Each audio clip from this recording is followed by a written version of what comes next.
السلام علیکم.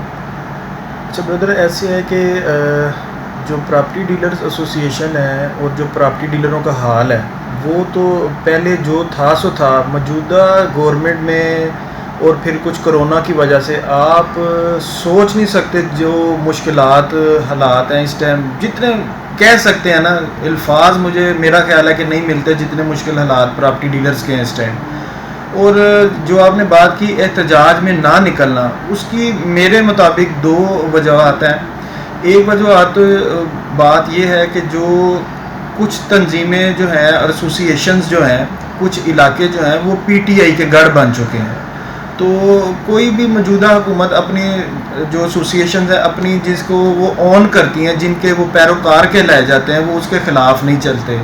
اور دوسری وجہ یہ ہے اس میں کہ جو ڈیلرز ہیں اس میں دو طبقات آپ کہہ سکتے ہیں کہ یا تو لوگ بہت زیادہ ویل سیٹ ہیں اور یا پھر لوگ غربت کی لکیر سے نیچے والا حالات ہو چکے ہیں ڈیلرز کے.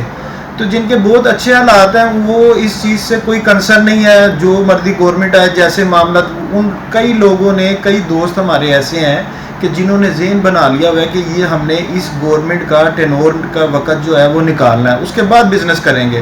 اور کئی دوست ایسے ہیں کہ وہ بیچارے جب صبح آتے ہیں آفس تو شام کو انہوں نے بچوں کے لیے گھر کھانا اگلے دن کا جو بھی معاملات راشن کے وہ کر کے جانے ہوتے ہیں. مزدوروں والا حساب ہے، ڈیلی کمانا اور ڈیلی کھانے والا. تو وہ بندہ بھی نہیں جا سکتا احتجاج میں.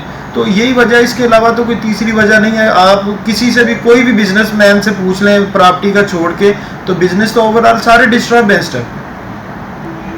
اس کے بارے میں ایک تو یہ ہے کہ چند ماہ قبل خان صاحب نے، جو ہمارے پرائم منسٹر ہیں عمران خان صاحب، انہوں نے یوٹیوبر سے جتنے بھی اون کر رہے تھے اس کو، ان لوگوں سے ملاقات کی، ان سے پوچھا گیا، کافی سارے معاملات ڈسکس ہوئے، ان کی پرابلمز کو شیئر کیا گیا.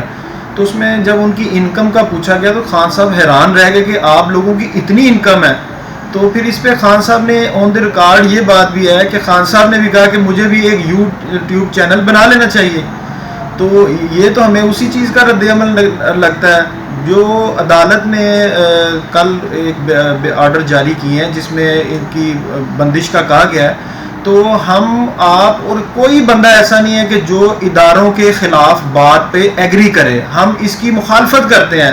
کسی ادارے کے، خاص کر فوج کے، عدلیہ کے بات کرنا، جس کو نہ سمجھ ہے وہ بھی بات کر دیتا ہے. ایسے مواد کو روکنا حکومت وقت کی، ایف آئی اے کی، سائبر کرائم کی ذمہ داری ہے کہ آپ ایک کی سزا سب کو نہیں دے سکتے. اگر کسی ایک یوٹیوب چینل پہ ایسا ہوا ہے تو آپ اس کی سزا ہزاروں لاکھوں لوگوں کو نہیں دے سکتے. تو اگر آپ کسی کو کاروبار یا روزگار کے موقع فراہم نہیں کر سکتے تو لوگوں کے لگے لگائے کاروبار کو بند نہ کریں. یہ ہماری اپیل بھی ہے ان سے.